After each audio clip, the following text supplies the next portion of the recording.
Diffusion, the international science radio show. We have a bouncer on the doors of perception. The good, the bad, the ugly. It gets pretty exciting. The myths, the truths. Toxicology. Astroseismology. Magnetism. The dark side. Genetically engineered potatoes. Planetoid. Planetoid. I love that word.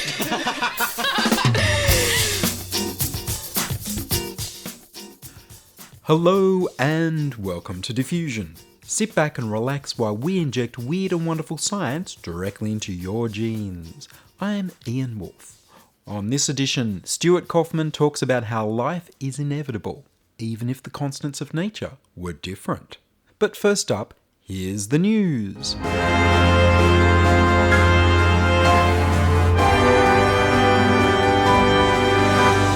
Lift a weight off your mind. A collaboration of researchers from the University of New South Wales Centre for Healthy Brain Ageing and the Universities of Sydney and Adelaide have shown that lifting weights at least twice a week, every week, improves brain function in people over 55 who suffer mild cognitive impairment. Mild cognitive impairment is where people have a noticeable loss of brain function, such as memory, but are still able to live independently. People who suffer from it often go on to develop dementia in following decades. Mental training conducted at the same time improved people's memory. The study of mental and resistance training, SMART, was a randomised, double-blind, double-sham trial involving 100 community-dwelling adults with mild cognitive impairment aged between 55 and 86. Group 1 did weightlifting and mental exercises on a computer. Group 2 did weightlifting training and watched nature videos as a placebo instead of mental training. Group 3 did mental exercises on computer and seated stretching and calisthenics as an exercise placebo. Group 4 did seated stretching and calisthenics and watched nature videos. The participants doing the weightlifting were lifting at 80% of their strength. When they grew stronger after exercising, their exercises were adjusted to keep them lifting at 80% of their strength. The researchers found that resistance exercise led to improvements in structural brain plasticity, in particular a thickening of grey matter in the posterior cingulate cortex, a key integrating part of the brain that's affected early in Alzheimer's disease. By contrast, the control group underwent a small shrinkage in their posterior cingulate grey matter. People who became stronger with weight training made significant improvements in overall cognitive function, in particular with abilities related to planning, organising and devising strategies, and visual memory. These improvements were still present 12 months after supervised training ended. The researchers found that strength gains, but not aerobic capacity changes, correlated with cognitive benefits of weightlifting, progressive resistance training. They don't know what the mechanism is, but the findings support previous weight training studies, which showed that the exercise delayed the onset of dementia, and that the growth of holes in the brain's white matter slowed in people who were lifting weights regularly. In parallel, the researchers also found that their brain training program strengthened connectivity between the brain's memory centre, the hippocampus, and the frontal lobe, changes that specifically protected against memory decline as seen in the control group. So weight training at 80% of your strength twice a week will help restore your brain's functions and slow the onset of dementia. And memory training by the team's SMART software will strengthen the connections between your brain's hippocampus and frontal lobe, protecting you from memory decline with age. If it helps people with mild cognitive impairment restore their brain's previous good functioning, perhaps healthy people could get a brain benefit too? Keep your brain strong by lifting weights. The paper was titled Mediation of Cognitive Function Improvements by Strength Gains After Resistance Training in Older Adults with Mild Cognitive Impairment, Outcomes of the Study of Mental and Resistance Training, and was published in the Journal of the American Geriatric Society.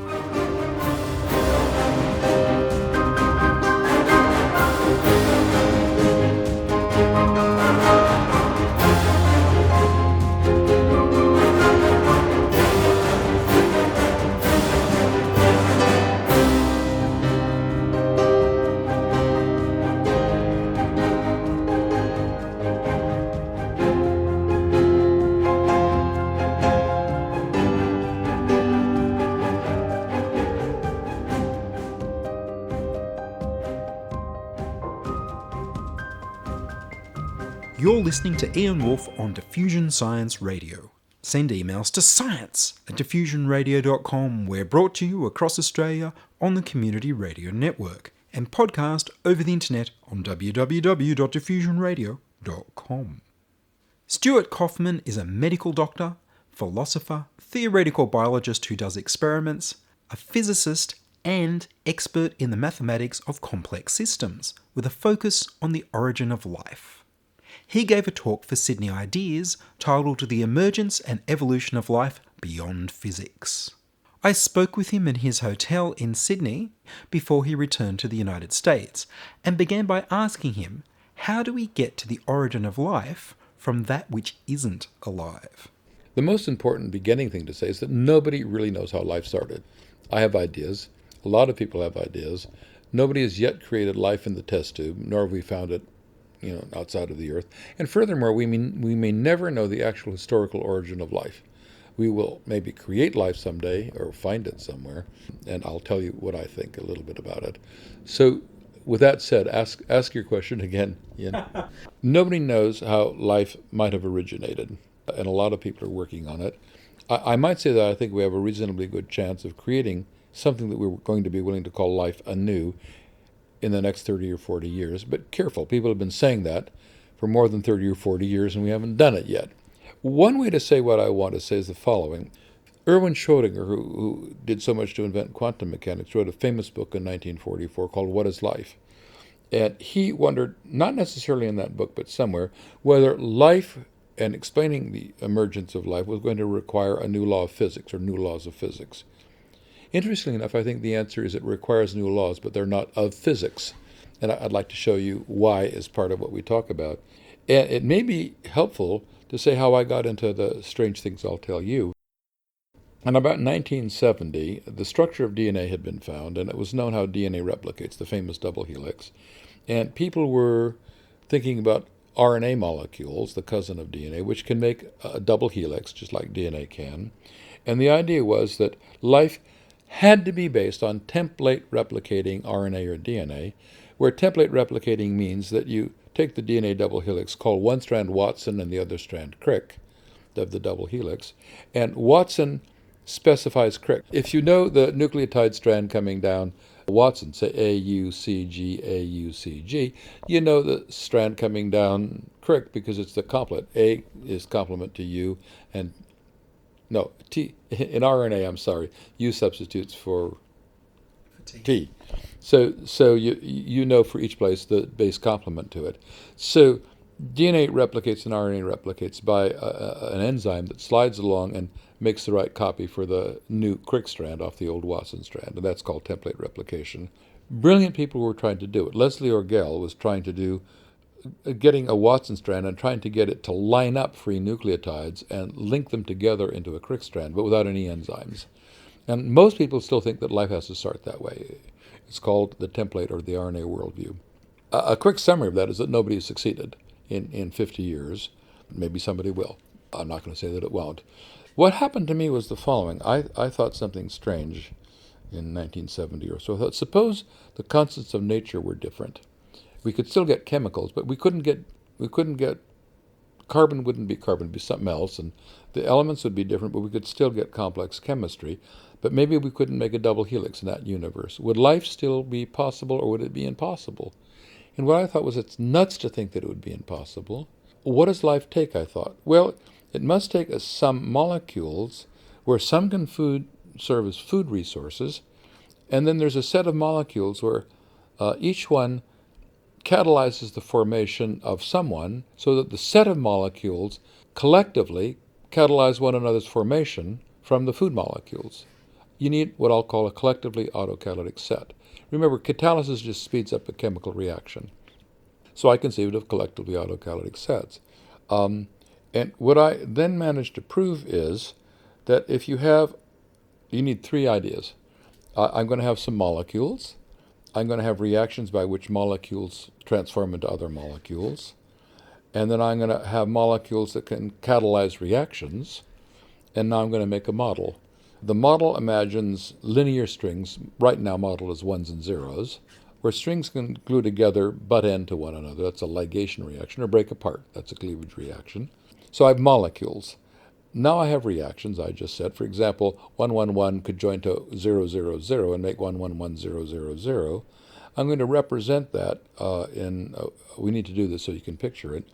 Little circles hold little molecules. So there's a little circle that holds 111, and there's a little circle on a piece of paper that holds 000. Now draw arrows from 111 and 00 into a box. The box represents a reaction. That arrows come out of the box, or an arrow comes out of the box that goes to 111000. That represents the ligation reaction, making the two little things become the bigger thing. Reactions are reversible, so the arrows only identify substrates and product, but not the direction of the reaction, which depends on displacement from equilibrium. So fill the page with molecules and reactions, and this is called a reaction graph. It's a bipartite graph. There's two kinds of things, circles and squares, representing molecules and reactions. I'm going to add one thing to it. We want to imagine that molecules can catalyze reactions. So if a given molecule, 111, happens to catalyze a given reaction, draw a dotted arrow from the molecule that does the catalyzing to the catalyzed reaction. So this is called a hypergraph. Doesn't much matter. What I was able to prove mathematically is the following. If you've got enough molecules and enough reactions, and if there's something like a probability that a given molecule can catalyze a given reaction, at a sufficient diversity, autocatalytic sets just emerge as a phase transition. That's a theorem now, and there's been 40 years or 30 years of simulation showing that it's true. We'll get to the other evidence for it.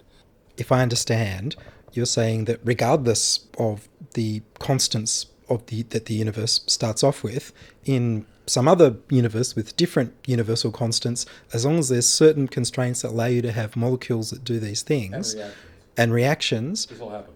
this is what will happen. You will get these self-reproducing systems. You'll get autocatalytic systems, and therefore a fortiori in our universe. So in this view, life emerges as a phase transition in complex chemical reaction soups, and its theorems and simulations and so on. I'll get to experiments in a moment, but yes. So my starting answer to how did life emerge is what I just told you. I want to now say why this isn't physics. There's nothing about the strings of ones and zeros that says that they're molecules. They could be goods and services in an economy. So let me give an example. There's two boards and a nail. They're the analog of the substrates. And the reaction is a hand holding a hammer drives the nail through the two boards, and the product is two boards nailed together. Well, that's the analog of the substrates, the reaction, and the product. But the hammer itself is a catalyst. It's not used up in the process, but it's a product of the economy. The real economy is also a collectively autocatalytic set. Nobody's realized that. We're working on it. But notice that the same ideas pertain to the emergence of life and the growth of an economy. This is not a law of physics. It doesn't matter what the stuff is. It doesn't matter whether it's a theory about things and transformations among things, abetted by things. It doesn't matter what the things and the transformations are. It's not a law of physics. It might be that it's mathematics. So that's how I think life might have started at its core. How can you say it's not physics? What Schrödinger meant by a law of physics, let's go back to Newton. So we've got Newton's laws of motion and universal gravitation.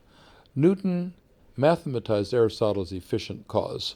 These are efficient. Billiard balls bump into billiard balls, but it depends on it being a billiard ball. Even quantum mechanics mathematizes something like efficient cause. The evolution of the Schrödinger equation is completely deterministic and so on. It depends in those cases on what the stuff is. There's no specific stuff in what I'm talking about. It's stuff transforming into stuff abetted by stuff. I don't care what the stuff is. It doesn't matter whether it's laws. It's the same set of ideas. So it's not a law of physics. There's more to say about why this is not physics, but that's one piece. It's not a law of physics. It's a law of organization, I said grandly. Okay. Well, so I'm talking about something called collectively autocatalytic sets. Maybe I should tell you a little bit about where we are experimentally. Okay. In my first book, 1993, Origins of Order, I rather grandly said, I offer a bottle of champagne to whoever makes a collectively autocatalytic set And in about 1994 or so, I was in Jena, and a very famous guy named Gunther von Kaderowski had made the first collectively autocatalytic set. Here's how he did it. He took what's called a single-stranded hexamer of DNA, for example, AAA, GGG. And he made two trimers, AAA and GGG. One's left to right and the other's right to left, 3', 5'. And it turned out that if you put these in a soup, the hexamer would line up the two trimers and glue them together with what's called a phosphodiester bond. So he made the first self-reproducing molecule. But then he made a collectively autocatalytic set in which hexamer 1 ligates the fragments that constitute hexamer 2, and vice versa. He made the first collectively autocatalytic set in about 1994. We met in Jena. He said, "You owe me a bottle of champagne," and we got it, and we've become very dear friends. Shortly after that, a guy named Reza Gadiri did something absolutely fundamental. You see, nobody thought proteins, which are they're linear sequences of 20 kinds of amino acids, and they fold up on themselves in complex ways, but they don't have the beautiful symmetry of the double helix. Nobody could imagine how a protein would reproduce at all. Reza Gadiri did it in 1995. So he took something called a zinc finger protein, which makes what's called an alpha helix. So just imagine sort of a curled up ribbon strung out in space so that it's a long coiled thing. And the coil folds back on itself. It's called a coiled coil. This zinc finger protein, 32 amino acids long, is a coiled coil.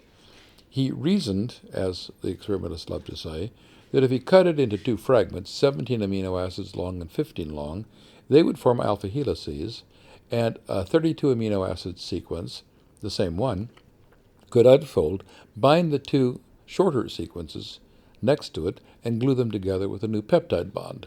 Well, it worked. So Reza made the world's first reproducing protein, published in 1995. There's something really important to draw out of this. The world of biologists and origin of life people assert that life must be based on template replicating RNA or DNA. They're wrong. Reza has definitively shown that molecular reproduction can happen with proteins. Proteins can do it. A student in his lab, Gonan Ashkenazi, now in Ben Gurion in Negev in Israel, made a 9-peptide collectively autocatalytic set central to our story. Peptide 1 literally catalyzes a reaction in which two fragments, which ligated together, constitute a second copy of peptide 2. Peptide 1 holds them together and they ligate to make a copy of peptide 2. Peptide 2 does it to make peptide 3 out of 3 fragments, 3 does it to make 4, and 9 does it to make 1. It's a collectively autocatalytic set. It's reproducing. It's in Gonan's lab. He can unfreeze it whenever he wants to, and it's a reproducing thing. So people have now experimentally made collectively autocatalytic peptide sets. It's a done deal. The most important experiment that's been done is by Niels Lehmann and Vadya Nilesh in 2012. They took evolved RNA molecules. They're called ribozymes, and they have catalytic activity. And he took about 10 of them, and he cut them in half, separating the catalytic site from the recognition site on each. And he just made a soup of these. And he had some magnesium in the water. That was it. Well, what he found is that the catalytic site on one could glue to the recognition site on another to make a hybrid ribozyme, as they're called, and it could catalyze its own formation. So he made an autocatalytic ribozyme emerge out of nothing. But then a collectively autocatalytic set of 3 ribozymes emerged, then 5, then 7. And in a test tube, the more complex ones outcompeted the simple one. They experimentally made the spontaneous formation of a collectively autocatalytic set of ribozymes. That's a done deal. Nobody designed that one, but Niles started with evolved molecules, ribozymes, which are catalytically active RNA molecules. Right now, Niles is doing an experiment with random sequence RNA libraries, hoping to find it. I don't know what he's found. My fingers are obviously crossed.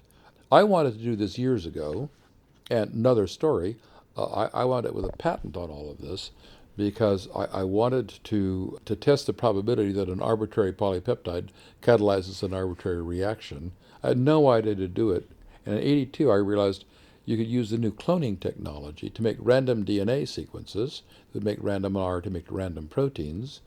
And so I could test it. I could say, what's the chance that a random polypeptide sequence catalyzes this reaction? And about a year later, which is not the origin of life story, I realized estrogen binds to the estrogen receptor.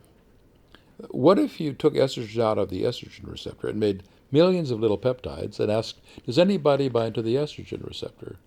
Well, it must look like estrogen. My gosh, I could make drugs. So Mark Bolivier and I did the first part. We made the first libraries, and that became a patent on a whole field that became combinatorial chemistry. Sort of grew out on the side. Kind of a side story. Okay, anyway. Towards the end of the talk, you mentioned something which surprised me about the accelerating expansion of the universe and how that affects free energy and what work can happen. Sure. This is not me at all. When Boltzmann and Clausius and others worked out the notion of entropy, it led to the idea of the heat death of the universe. Just as a gas in a liter box cools off to equilibrium, the idea is that there's a heat death of the universe. So I learned from physicists such as Paul Davies at Arizona State University. We now know that the universe is accelerating its expansion, not slowing down. That means that the maximum entropy of the universe is going up because the universe is expanding, not slowing down. And they tell me that the actual entropy of the universe lags behind the ever-growing maximum entropy of the universe.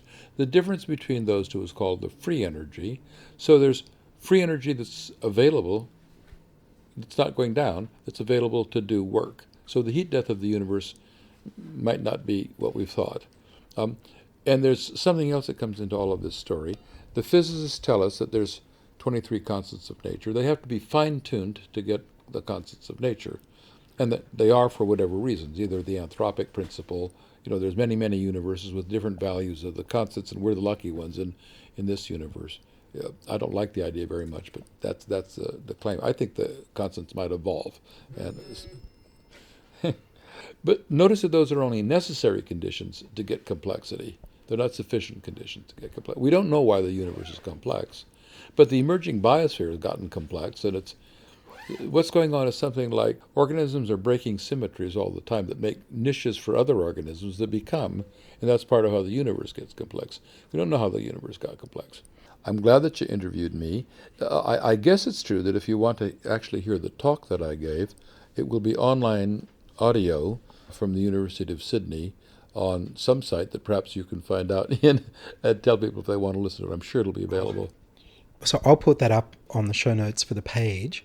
Is there a website of yours where people can look for more of your work or your books? You could Google me, Stewart Kaufman, and just Google me. And for better or worse, there's a Wikipedia page that connects you to a bunch of things. I was lucky. A man named Richard Crowling made a movie about me and others. Its purpose is to try to talk about human creativity, and I'm kind of the excuse for it. You might enjoy that. And there's other talks that I've given that are recorded on quantum mechanics and the mind-body problem and other issues. Well, there's one that kind of covers what I talked about here in Sydney, and it's a talk I gave at the Konrad Lorenz Institute, and it's recorded. So those are available too if you care to listen. Well, Professor Stuart Kauffman, thank you very much. Thank you.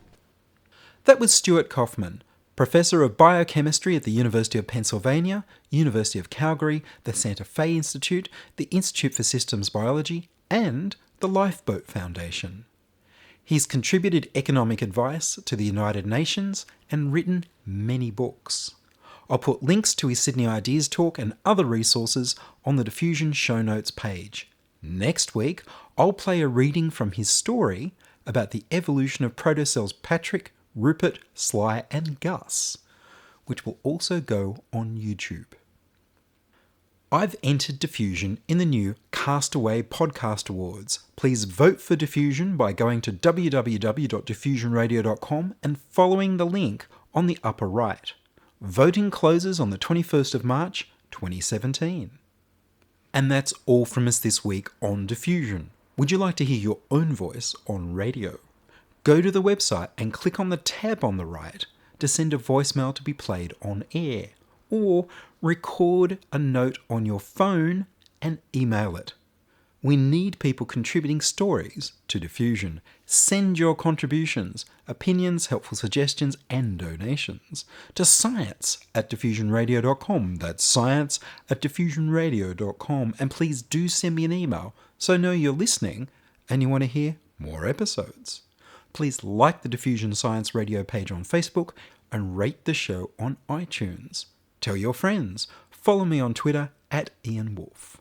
Support the show at patreon.com/diffusionradio. The news music was Rhinos Theme by Kevin MacLeod of Incompetech.com. Checking production was Charles Willock. I produce Diffusion, which is broadcast around Australia to 27 stations on the Community Radio Network, including 2 RBM in the Blue Mountains of New South Wales, 8 CCC in Alice Springs and Tennant Creek, 2 MVR in Nambucca Valley, and 3 MBR in the Mallee Border districts of Victoria and South Australia. Diffusion is syndicated globally on the National Science Foundation's Science 360 internet radio station and also on astronomy.fm. Subscribe to the podcast on the Diffusion website, www.diffusionradio.com. That's www.diffusionradio.com, and check the website for links, photos, and videos from this week's show. If you enjoyed the show, then explore more than 900 previous episodes archived on diffusionradio.com, where the shows are labelled by keywords so you can focus in on the stories you want to hear. Subscribe to the Diffusion YouTube channel at youtube.com/c/diffusionradio. I'm Ian Woolf. Join us inside your audio device of choice for more science wondering next week on Diffusion Science Radio.